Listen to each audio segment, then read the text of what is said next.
please. Greetings and salutations. This is Cage's Kiss, the ultimate Cage cast, where we discuss each of the National Treasure's cinematic masterpieces and his life. We also try to glean whatever kernels of wisdom we can from his character that week. My name is Linda Castro, but you can call me The Cheese. I'm Donnie, and you can call me anytime. I'm Adrian, and I am not your brother. You always be my baby. That's right. Today we're discussing the first of the three Cage films of 1993, Amos and Andrew. It's a comedic commentary on the unfortunately still current issues surrounding classism and racism. Comedy. It's wacky. Satire. Yeah. Amos so- Andrew. Amos and Andrew show. Does anybody want to give a summary of the movie? Summary. So Nope. it's about how there's racism sometimes, and sometimes it happens to people. Yes, sometimes you have people that have black lawn jockeys on their yard. Yes, yeah. White people be So- kinky and druggies. So in 1993, you gotta save the cagey wisdom. White Suburbia Island, is a maximum security suburb, and breaking out is impossible. Breaking in is insane. God damn it. So I guess I'll fucking do it. Samuel Jackson plays the character Andrew, who Andrew Sterling. moves. He's on Forbes. Andrew. And GQ. Yes, he's GQ. He is a famous playwright, author, and as they put it, celebrity. Just general celebrity, I guess, like Paris Hilton. And he bought an expensive house in a so-called liberal neighborhood with a bunch of white people. Well, they claim and over and over it's a liberal neighborhood. Yes, and he stays in the new house for a little while, and his For a very little while. new neighbors. Yeah. Yeah, a very little while. His neighbors did not know. They live in their house for the season, and they didn't realize that the house was sold.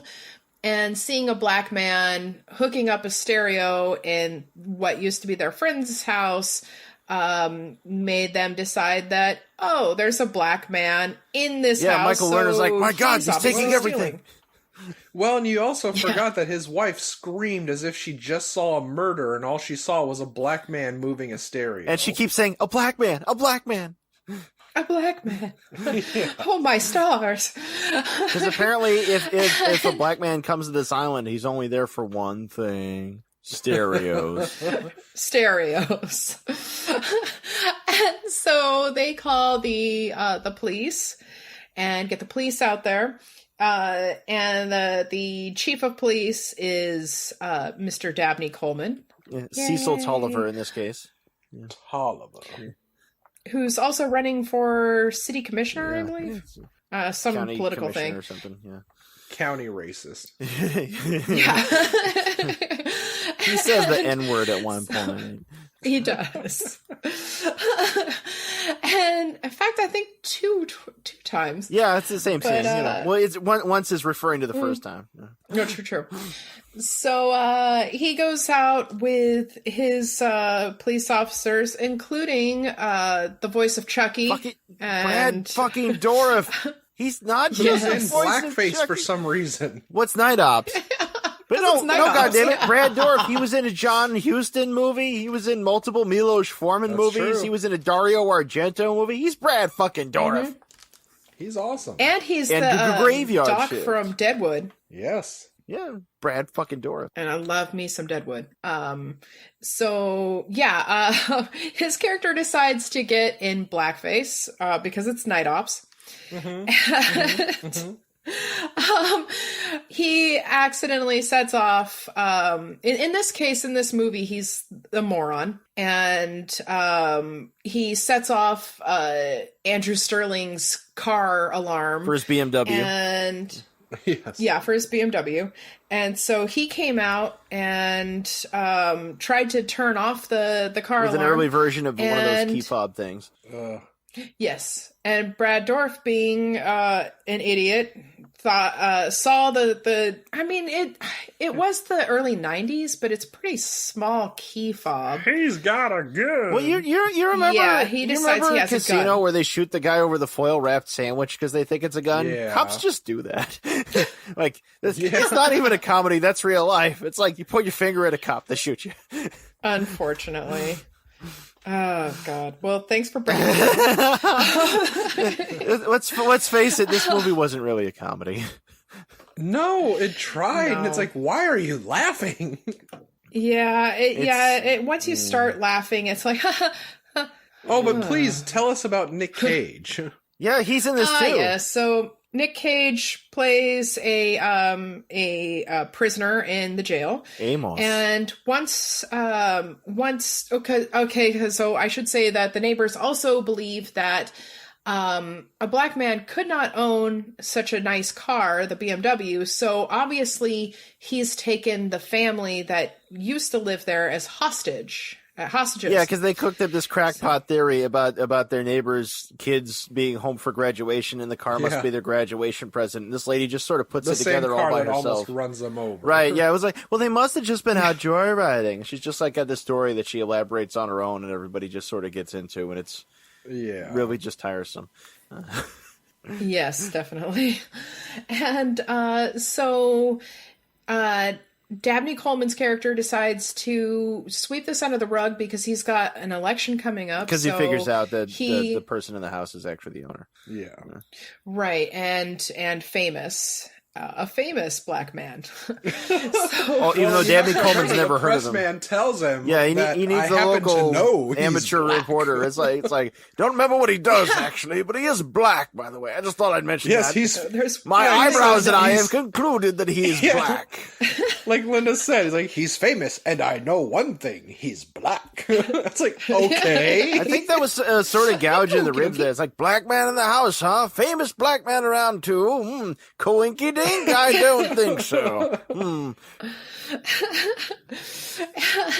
So Tolliver realizes that this is not going to be looking good for him, having one of his police officers shooting at a black man who in fact owns the home after they assumed that he had a gun and he was robbing the place blind and holding hostages. So he sends Snake Plissken in to diffuse the situation. Yeah. Nick Plissken. So he works out a deal with known pedophile Amos something. She looked 18. Let's call him Amos Come Andrew. on, you guys.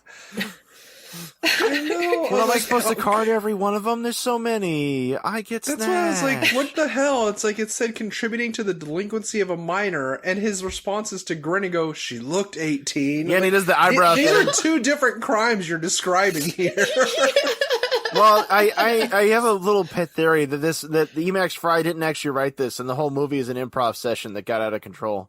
I hope so. That's the only thing that explains That it. would make sense. That checks out.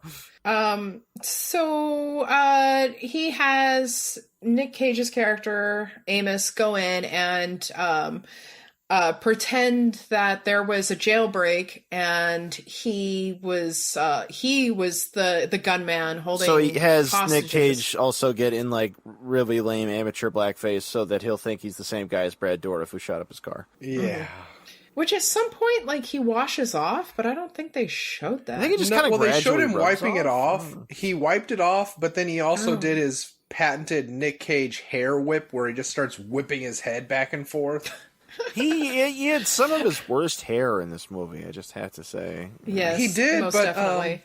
I'll wait until after the synopsis is done to bring up something really wonderful I noticed about him in the jail cell. Oh no. Well, that's kind of really it. Like they started getting at something important, I guess, but then I you guess mean the sea toward the monkeys? end of the movie. Yeah, little bit exactly. of jokey Dog Day Afternoon, little bit of this is also kind of like a really crappy version of The Ref. Yeah, Yes, except like we don't have any Dennis with a Leary. lot more racism. With a lot more. Yeah, I think.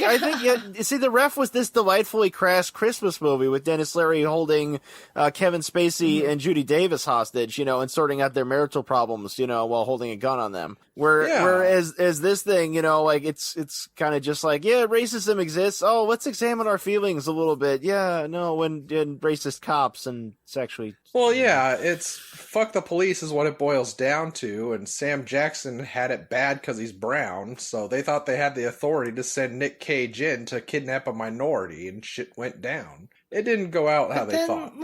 It kind of starts off like they can actually really do something with this movie, and then it just turned into like a weird the little buddy. The obvious like push pull kind of a things. Like the situation was going to be de-escalated, but Dabney Coleman, it's an election year, and that's what motivates him to just give Nicolas Cage's name to the press and try to make himself look bigger, violating his promise to Nicolas Cage, making Nicolas Cage go back on his end of the deal.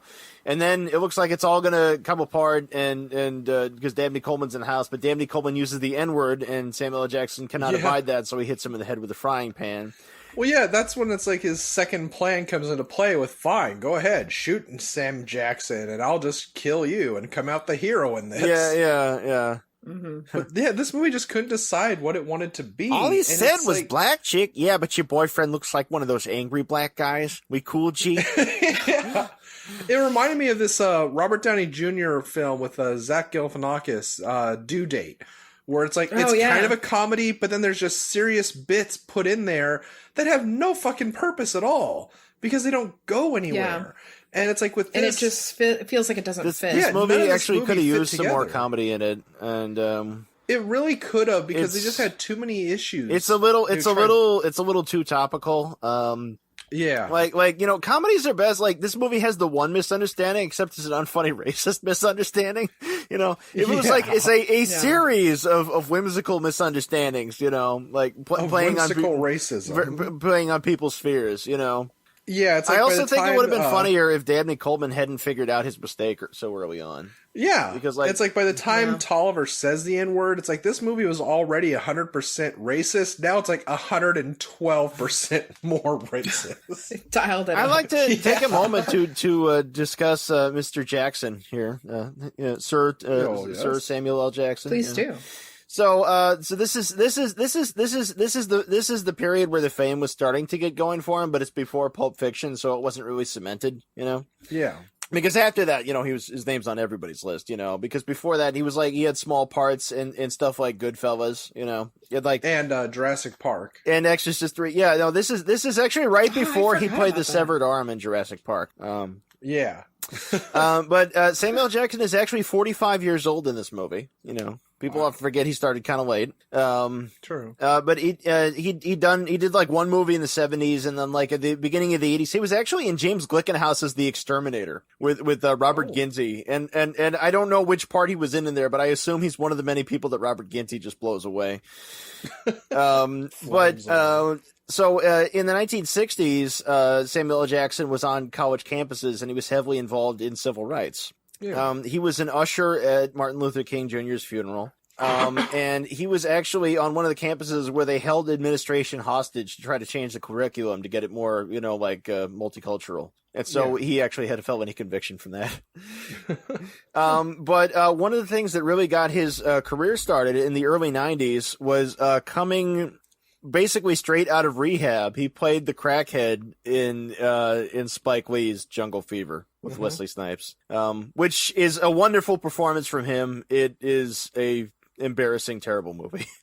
Because in that movie, Spike Lee's thesis is miscegenation is just wrong. If you marry outside your race, the devil will never forgive you. Devil win.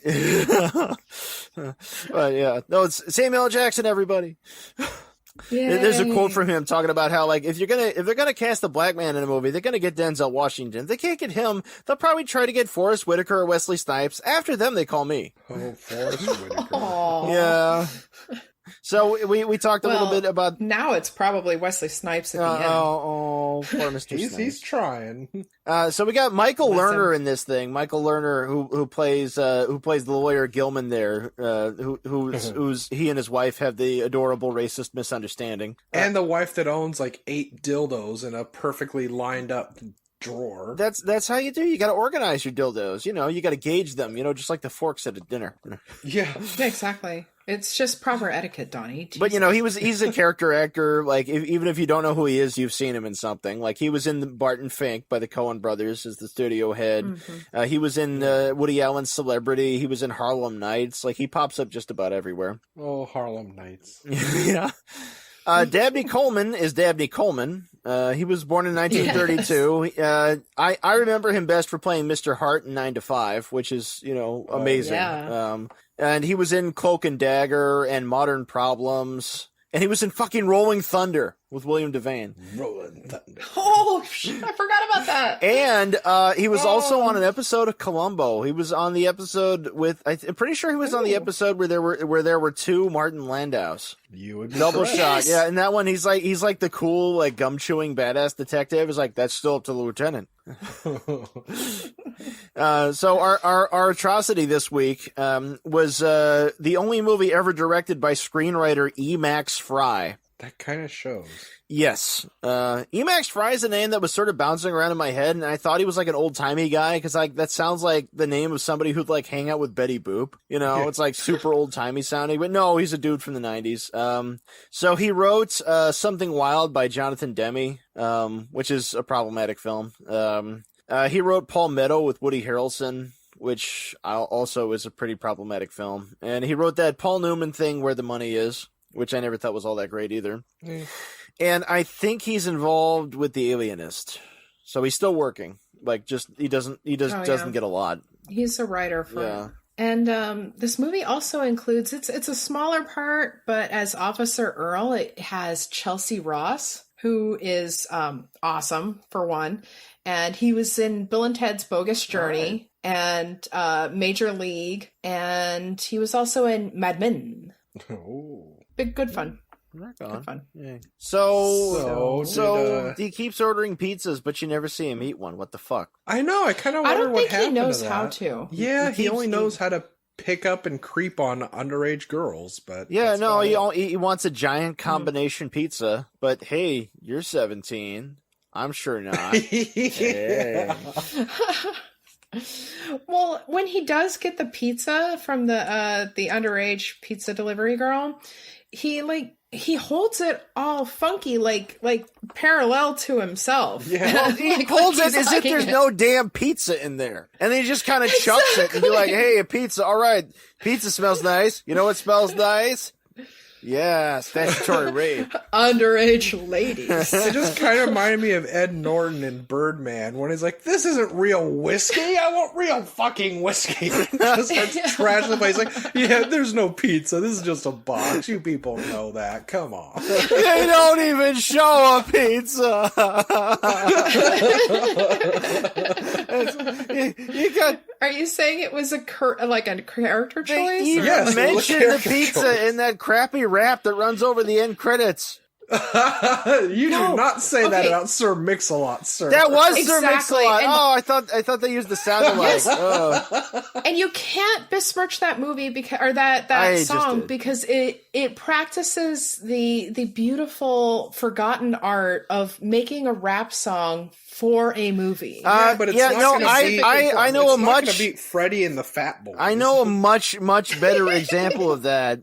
Whoa, the Addams Family, there it is. Whoa, the Addams Family, there it is. Laka shaka, laka shaka, laka shaka. So before we get into how apparently being kidnapped makes neglected housewives with dildo collections super horny for black men, can we also get into how I think there's a Zandali tie-in? I don't know if you guys noticed this or not. Oh no, Nick Cage. He has a pool ball of a 4 and play put underneath it. and it looks like it was Sharpied on his arm. Yes. I did notice that. I'm like, those are the most drawn-on tattoos I have ever seen. He got some Crayola non-toxic markers right quick and put that on. And then at some point he says that he's afraid of needles. That's why he had to draw the tattoos on. Andrew, he asks him, like, he said, well, why do you have those tattoos? What about the tattoos? And he says, well, that's different. Yeah, Sharpie's because permanent. I was drunk. He was drunk and they told him that they were tattoos, but they just drew on him.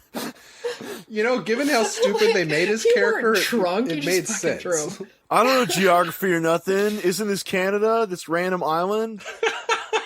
Yeah. So they say up there. So this is supposed to be like Maine or New England or something, right? I think it's supposed to be New England. I mean, it was shot in South Carolina. And but, we should also say that his character, Nick Cage's character Amos, is a fucking moron. Yeah, he just wants to get to Canada, and he just can't do it.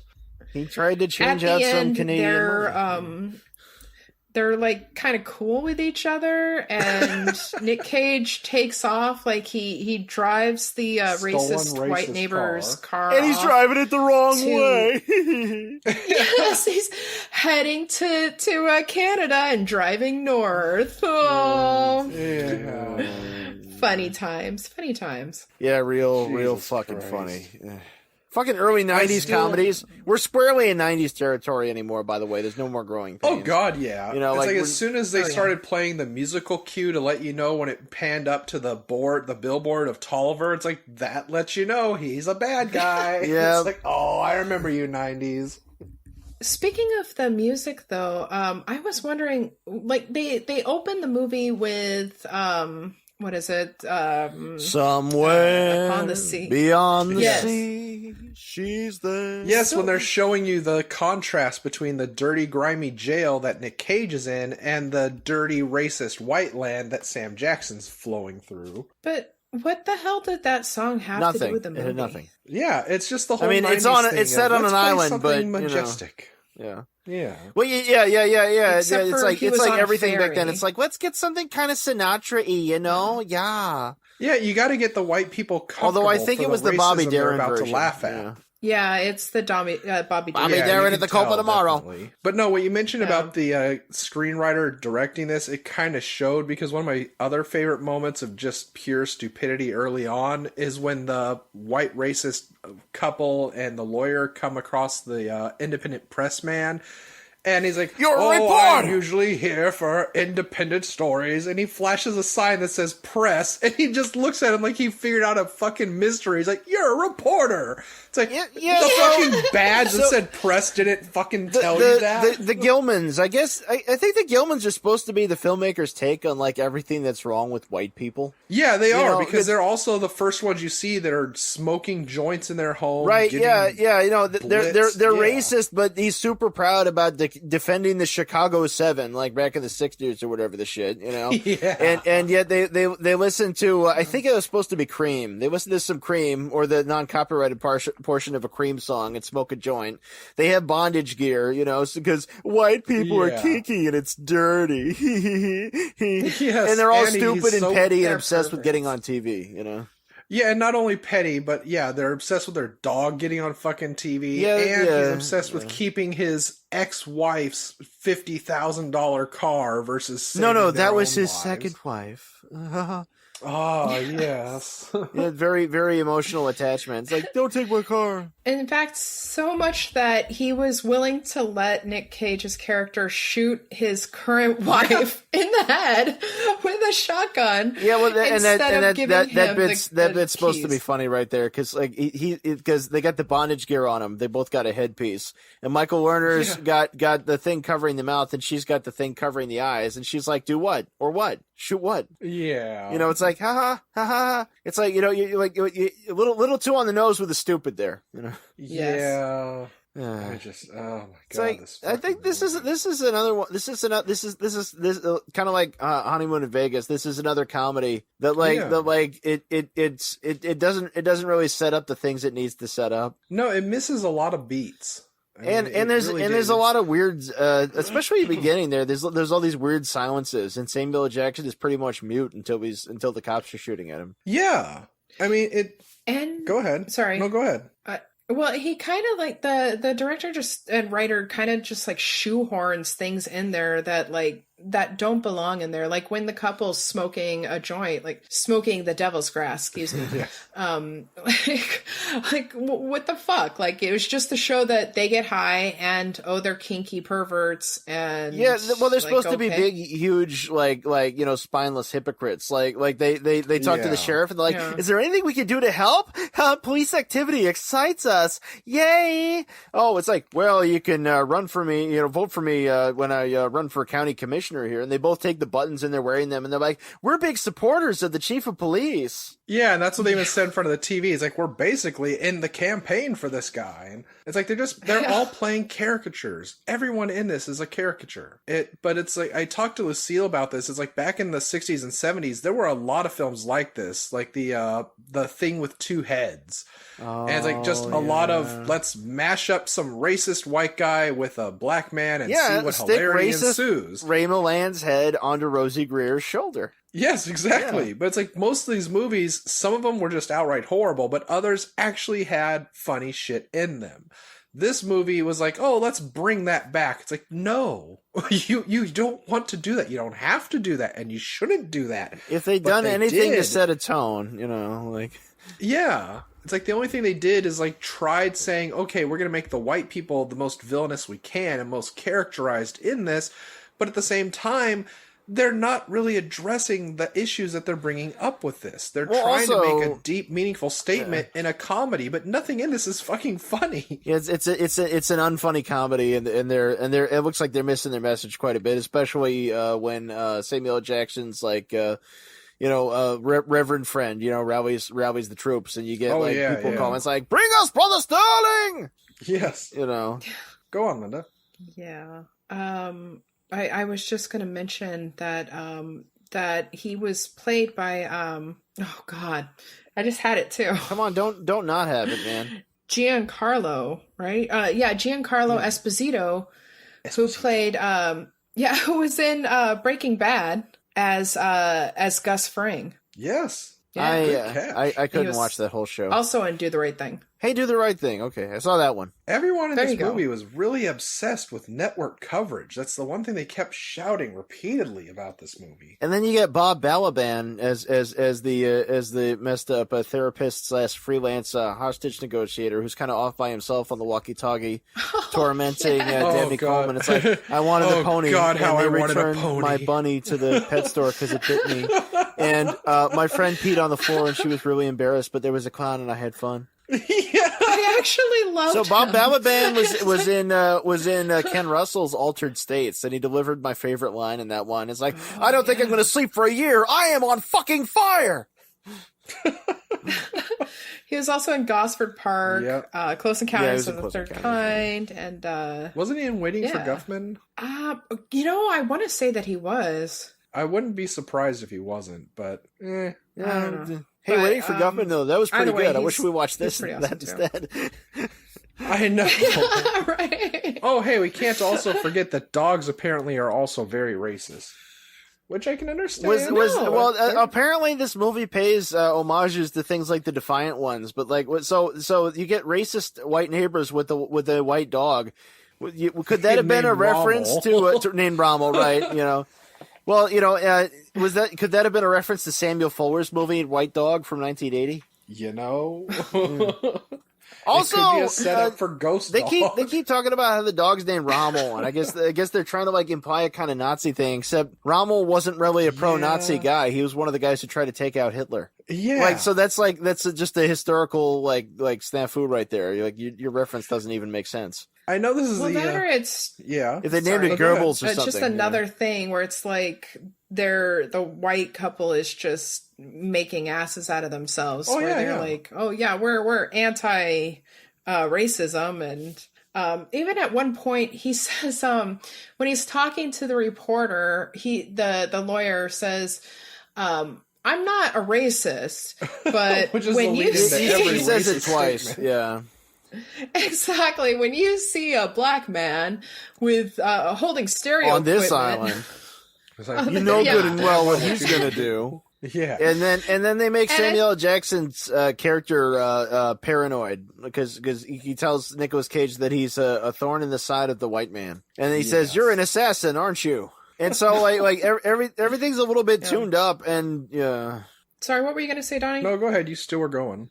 Oh, I was just going to say that that you should never ever start a sentence, if you ever start a sentence off with "I'm not a racist, but." Yeah. You're probably a fucking racist. I mean, it just reminds me of Archer when you say that. And it's like, but you're going to power through it. Yeah. I'm not a racist, but here's a really good try. Yeah. But I know this is going to be one of the few movies we get to watch where I actually get to say this, but one of the most delightfully racist moments I enjoyed in this movie, because it was so just what the fuck, is when Brad Dourif decides he's going to break into the house to go and capture and free the chief. And he gets back in blackface. Only to find nobody's in there. He gets back in blackface. The SWAT team breaks in and catches him. And they tell the chief they caught Sam Jackson's character. And then he finds out, oh God, it's just Brad Dourif in blackface. He's like, fuck it. Tell him we got Andrew and bring him out the front door. Well, yeah, sure, a white guy in blackface. Yeah, that's what you're gonna do to pass off this. Since this was 1993, we get Asian reporter Trisha Takanawa. Yes, we did. Yeah. Or Connie Chung. Like whatever she was supposed to be. And then they land a helicopter, and the press are all scattered by the helicopter coming down. Because the LA riots had just happened the year before. Yeah. People are like, hey, there's an issue called race. Did you guys know this? No, I had no idea. I just... fun little story. Donnie and I used to live in Southern California around that time. I too lived in Southern California. We actually had... Well, I did. We had to hose off our roof of our house because we were getting ashes. You had to hose the roof off because it was acting like a horny dog. That's it. Yes, that's why we had the hose out there, because the roof was going, I'm thirsty, feed me. Well, I was safe over in Ventura, but I remember seeing the live coverage, and I'm like, oh man, the palm tree next to the Children's Museum is on fire. Don't burn down the Children's Museum, you bastards. Not the children. Yeah, not the orphans. Fuck you, I was like 9. That's exactly what I was thinking. Then that museum closed 8 years later anyway, so. Damn the man. And then you burned it down. God. Yeah. Wow. Because God hates children. This episode, just like the movie, is just bringing us down suddenly. Well, yeah, it's hard to experience joy when, a movie like this happens. Well, again, that's why it's like I kept thinking about the due date, because it goes from being really funny to Galifianakis' character going on about how his dad suddenly didn't love him, care, and support him. And then it's, let's get back to the funny stuff. Never mind that. It's like that's what happened with Nick Cage talking about how he never had a pet because his dad was a hunter and killed and ate every animal. And then he's so sad. I will eat the hamsters. Yeah, he's like so set on getting these sea monkeys because they're always happy and they look like what he figured was a perfect family and how they should be. And you're like so invested in this. Fucking Sam Jackson is like on the edge of his seat about this. Like, so what happened? Yeah, then what happened? Oh, nothing. Sea monkeys are bullshit. It's like nothing grew. Water got stale, the water got all full of out. Scum. I'm allowed to flush it down the toilet. Can't follow directions. Yeah, I'm just too stupid to follow directions, I guess. And same thing with Sam Jackson. He talks about a sad fucking instance of his dad being an accountant for a firm for 38 or 36 years. Yep. And then died immediately after retirement, and nobody from the company came to the funeral because he was one of the only 2 black guys in the building. Except the only other black person to work there, the janitor. Right. That was the only person to go there. It's like, wow, this is really touching. Fuck it. Let's go to Nick Cage hitting on a 17-year-old pizza girl and getting her phone number. It's like, okay, yeah, fuck it. Who cares? Back to the deviant neighbors and their dildo collection. And again, we never saw the pizza. We don't know if it came with breadsticks or anything. Yeah, we don't know what kind of dipping sauce. We saw sauce. the lubrican't. We don't know if they put one of those little plastic trees in the box. We don't know if it comes with a little pepper in there. Now, one part of the movie was actually in that scene that like totally confused me, where the delivery girl says that he's cuter in person. Yes. And I'm thinking, are we looking at the same person? Yeah, you know, once in a while he kind of had the vampire's kiss look, but the rest of the time he just kind of looks, you know, ridiculous. Yeah, and this is something really hard for us growing up when me and Linda lived again in California, was that our cousin Mike was so obsessed with himself. The guy could not stand to not look at himself and pose in any mirror, no matter what the size was. That's true. And he would always go on about how people thought he was super sexy because he looked like Nicolas Cage. And people were intimidated. Yes, they were intimidated because of his cageness. Yeah. Linda knows somebody else who kind of looks like Nicolas Cage. I do. Yeah, is it Nick Cage? No, remember Freddy? Oh God. You know, old Cage, not like in his prime Cage. Fucking Freddy. But yeah. But in this movie, he looks so fucking terrible. He's got like the even on the posters, he looks cap terrible. on one of his teeth. Oh God, yeah, it looked like a really horrible Photoshop before Photoshop, like in Honeymoon in Vegas, where you just cut a person's face out and put it in a picture. Yes. And then he's got like this crazy hair that's all over the fucking place. Yeah. And like it was almost like his hair in his craziest moments in well, anything. And he's kind of supposed to be like this, like sort of like white trash low life guy, but I don't think they really sell it. No, the only joke I noticed that was consistent in this movie, but again, they didn't do as much with it as they could have, was how after, in the beginning, Nick Cage and Sam Jackson end up tying the chief to a chair with tape. They leave the house, but everyone still thinks they're in the house. Right. And then they get scared because they realize, oh God, the chief is freed. And now he's like, okay, I know you're in this house. Get out of there. So they think, oh my God, they know we're in this rich white people's house. But no, they're still at the other fucking house. It's like, there was so much more they could have done with that, but it just became kind of a sight gag for, let's get the black activist group out here singing their songs because that's all white people know. That entire side thing there with the it just had group, it went nowhere. It was just oh hey, remember this? I mean, is it got his house on, burned down. Like, you know, it's like it didn't become a merry complication either because there were only so many elements anyway. Like but it did, the burning the house down did set up the end of the movie, which was amazing when Sam Jackson gets to meet up with his wife. She's like, so are we ready to move into our home? And he's like, I think we need to wait a little more work. It's like, let's laugh off the hate crime and almost being killed and the fact our huge house is now in ashes.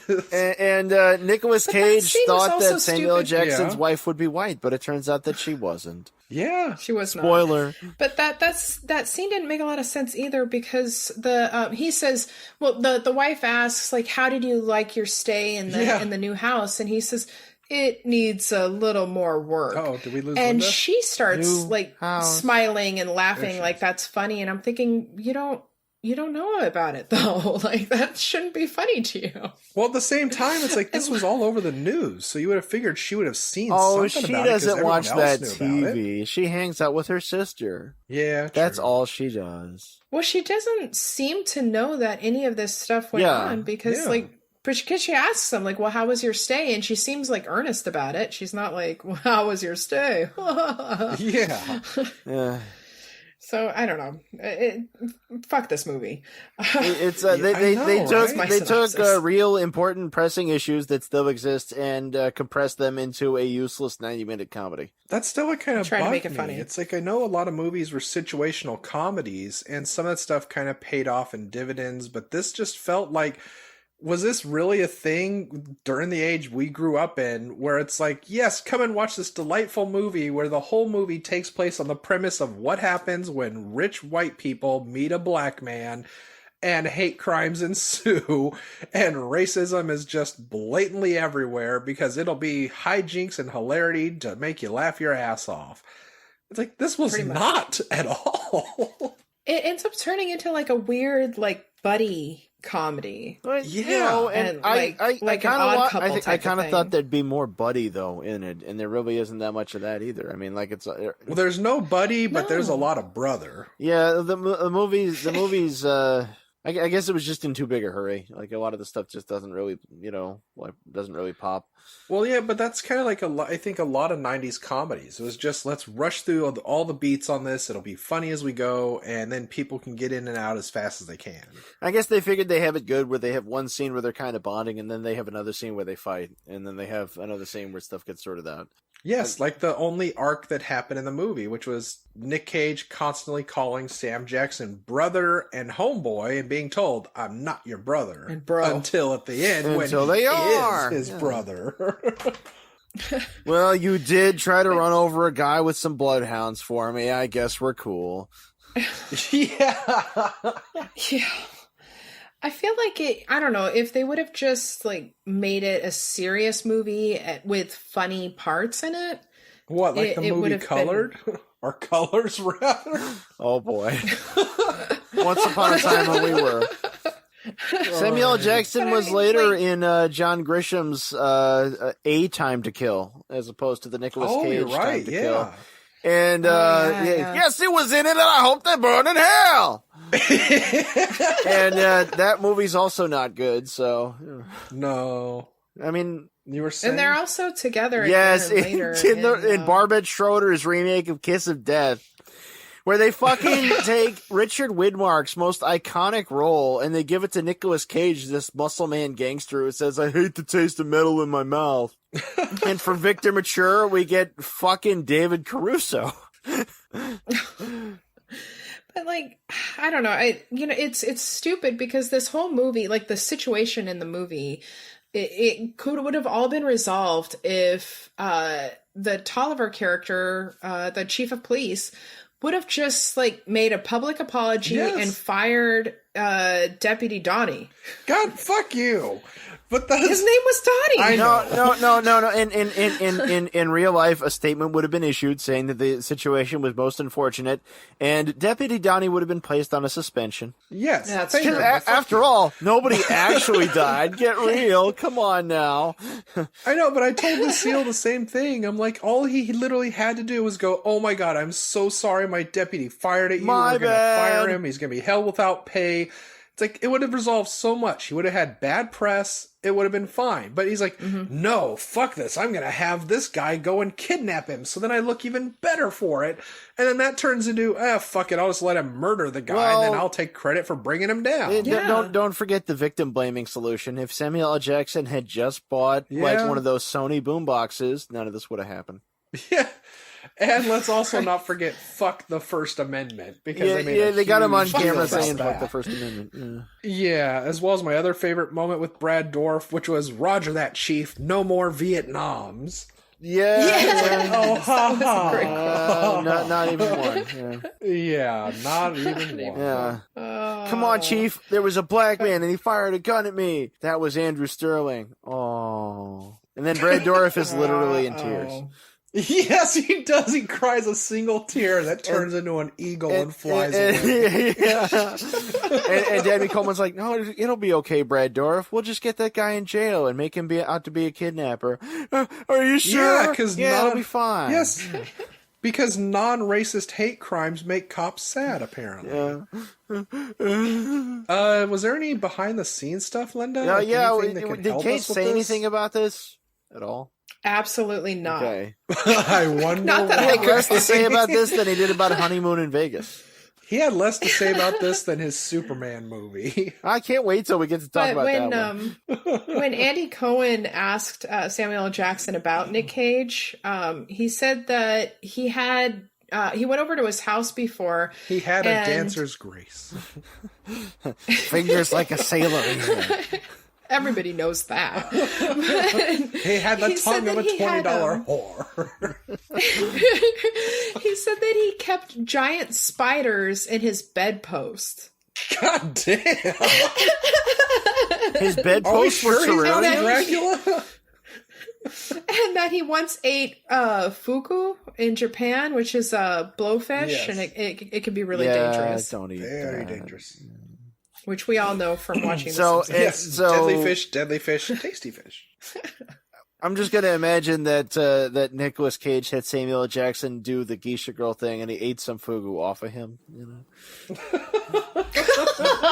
God damn it! Now you got me thinking of Mark Hamill in that fucking movie. Oh, I think I know the movie you mentioned, and yeah, the very long, pointless movie. That's a lot of them. Speaking of, of course, we're talking about the Guyver. Don't you talk shit Dark about Hero!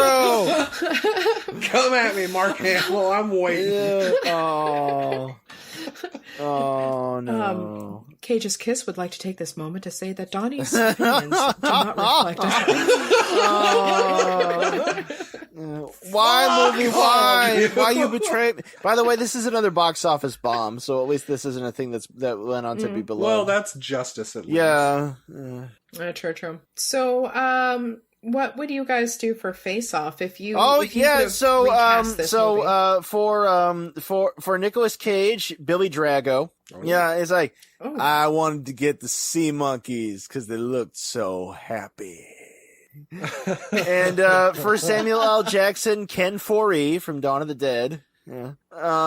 And for Dabney Coleman's character, Rip Torn. Because I'm making it good this time. Yeah. And Brad Dourif could stay Brad Dourif because he just fits right in now. Yeah.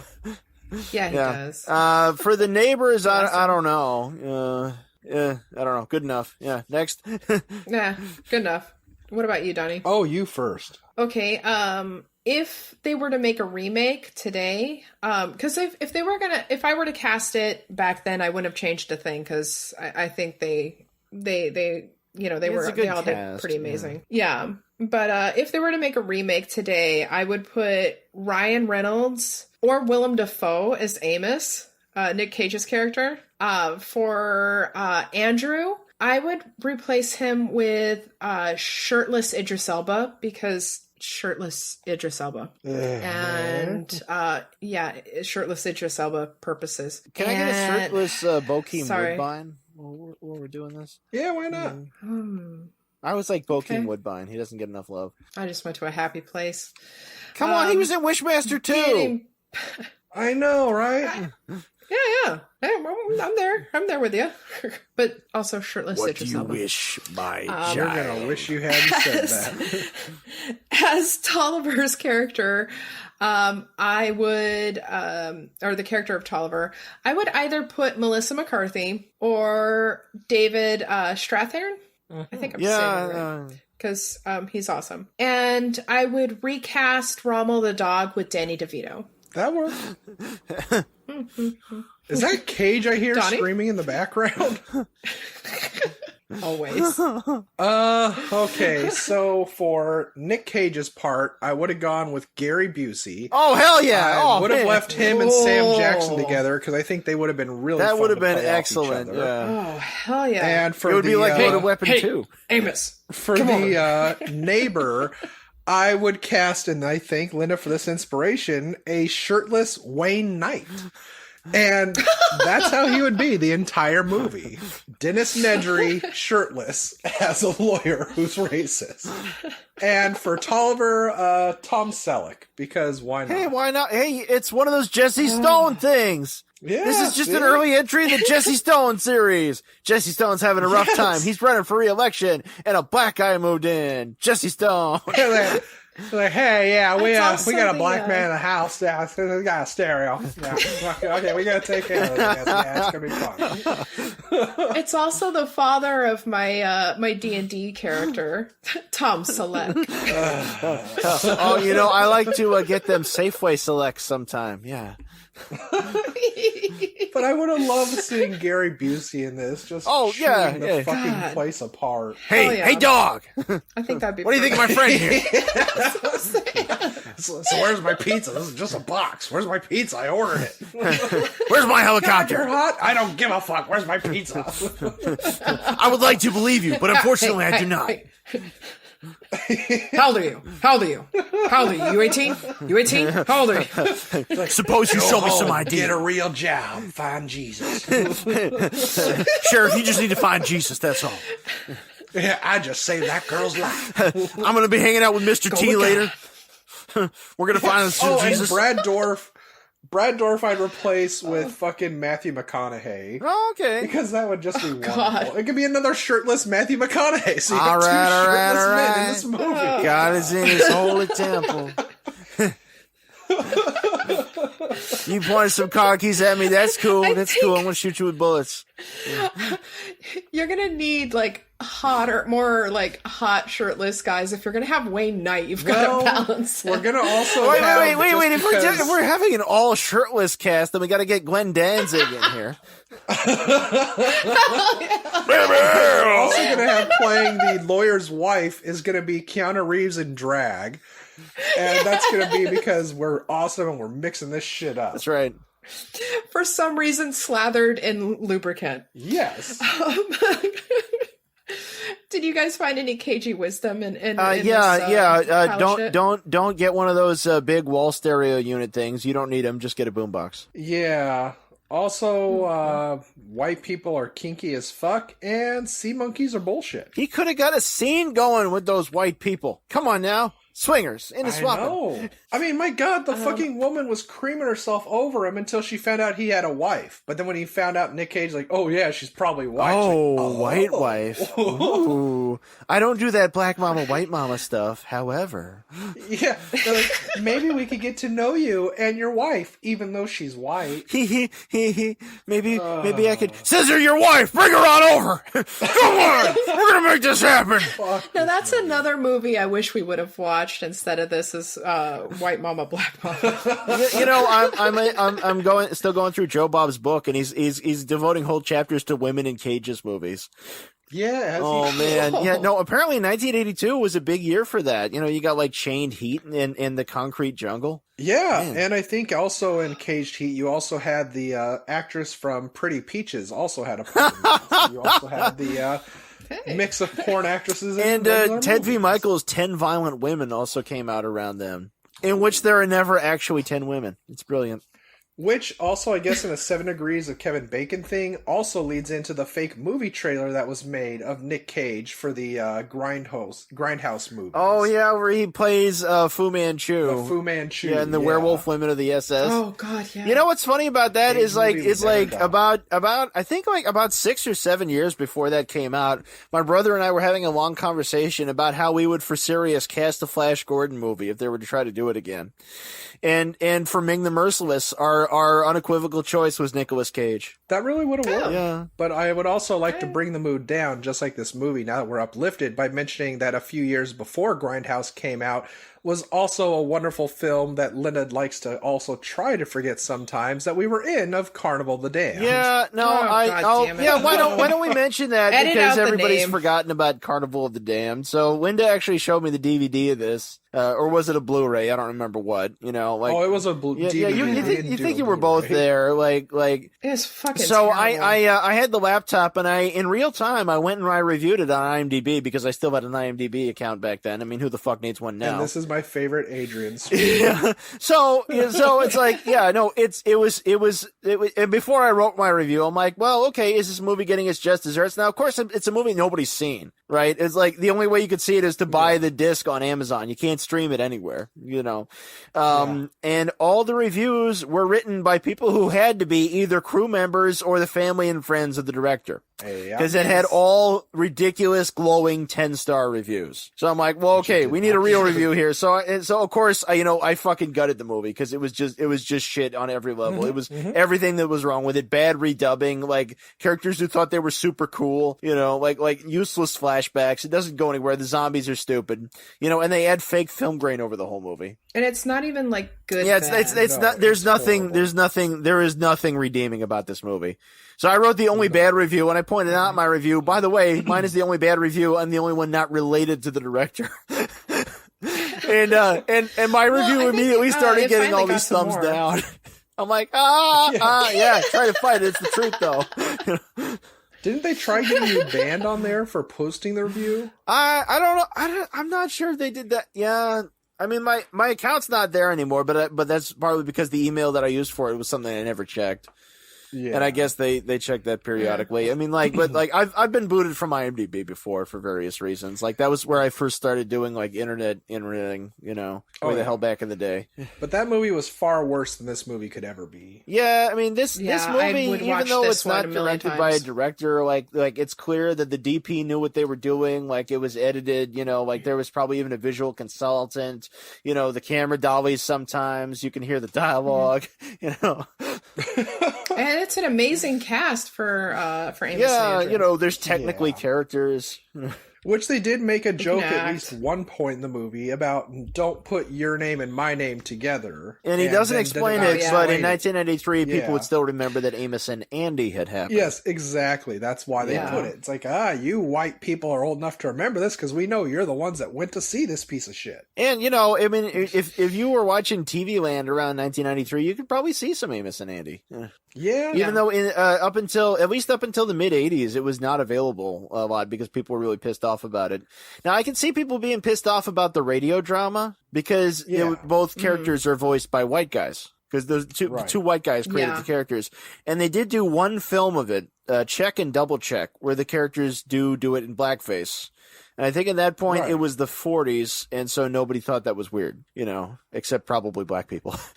But the two guys, they didn't like having done the film, so they didn't repeat the experience. And then it went on to be a TV show with actual African-American actors. And people look back on it, it's like, oh, look at that. Their opportunities are so limited. These are broad stereotypes. It's like, yeah, but it also got black people on the TV. And it was speaking of oh my God, there's a continuity error in this movie. I mean, there's probably several, but towards the end when Dabney Coleman's giving the press conference and he says he's proud to have Andrew Sterling on the island, one of the lenses of his tinted sunglasses is missing in one shot. Oh, they're and then missing. back in the next. Yeah, it's missing and then it's cracked. Yeah, right? it's missing. That's cracked. Yeah. And then we get this terrible slow-mo thing with the bloodhounds chasing him and he's trying to run at night. Oh no, I think that happened when he fell down the stairs, from the porch because he was tied up. Do we see him putting it back in though? But no, because he had his hands in front of him and he had his glasses on while he was giving the interview. Okay, so it's just they did two different takes. Yeah. Continuity. Damn it. Well, but in the name of progressiveness, the wisdom, if you would like, you can pick this movie up as a double feature in the $5 bin at Walmart, and it comes conveniently enough, oddly enough, I should say, instead of conveniently enough, with Song of the South. So I guess you can enjoy two wonderful classic movies. Plenty of sunshine coming my way. I didn't know that Song of the South was available anymore. Well, if you look in the fantasy Walmart, it is totally available. Otherwise, there's a fucking Mickey Mouse agent out there going, hey, give me that movie. But I want to watch it. No. Woohoo! We never made that movie. I will shoot you in the head. It's a figment of your imagination. Woohoo! Yes, Walt Disney Company never made a racist Fantasia movie was always 10 minutes long. There was never anything else in it, okay? Let's just get that straight right now. Stop it with your fantasies. What are you accusing me of? So you were saying about wisdom? The only wisdom I could find was one, when you're in the U.S., Canada is north. Yes. And that dogs are colorblind. It was set in Alaska. Yes. He was going in the right direction. He tried. Oh, how he tried. So I was, I frequently check out the One True God Reddit, and somebody had this beautiful, these beautiful poems on here that were written just solely with Nick Cage movie titles. If I can share one. Isn't that kind of what we did with our Tales from the Cage?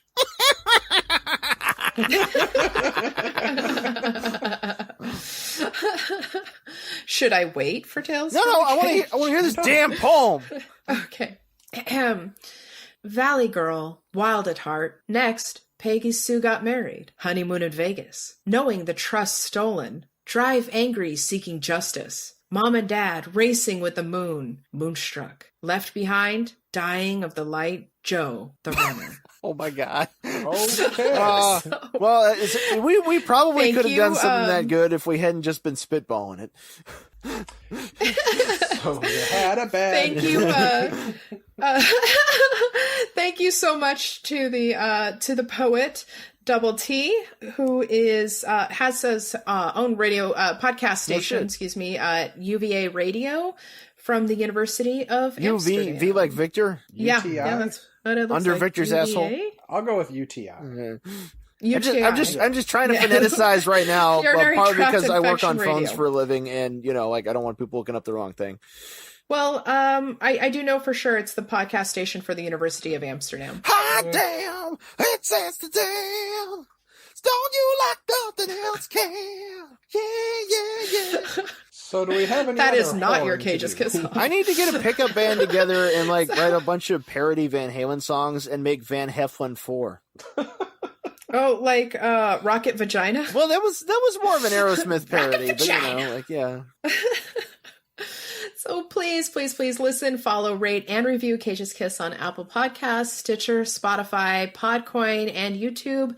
If you don't have a Podcoin account, but you'd like to create one, remember to use the code Cage's Kiss, all as one word, no apostrophe. That's CAGESKISS to get extra points for you and for us. And remember, you can find Cage's Kiss on Facebook and on Twitter at Cage's Kiss. And you can visit our website at cageskiss.com. You can also write to us at cageskiss@gmail.com. Donnie, do you have any plugs? Unreal Goals at Twitter. And The Boy Who Blew because he needed the money. On YouTube, RedTube. The Boy Who Blew Adrian. The Boy Who Blew Adrian is a new novelization being broadcast on Lifetime Movie Network under the same name. Looking for it later this year. Look for the talk book by Miramax. Coming to a theater near you. We're ready to believe you. God damn it, man. I'm still Leo the Fox on DeviantArt.com. That's where I'm most active, and AA Smith on YouTube. You can also find that by just typing Leo the Fox into YouTube. I, bitch about books and various things, and I make the artworks and sometimes the animations when I get off my lazy ass. It really is pretty awesome. You should check it out. Pretty awesome. We would also like to thank Arjun and Marco for their awesome reviews for the Arjun, you did hold your head up? Please, we want your feedback. And you could flame Adrian and give us positive reviews, please. Give us your money. And your monies. We'll be seeing you next week with Red Rock. Hells yeah! A good movie again. And it's been so long. Fuck the First Amendment. You're welcome, brother. Fuck the First Amendment, everybody. We're not your brother. I'm not your brother. Cage. Peach. I could eat a peach for hours. Please.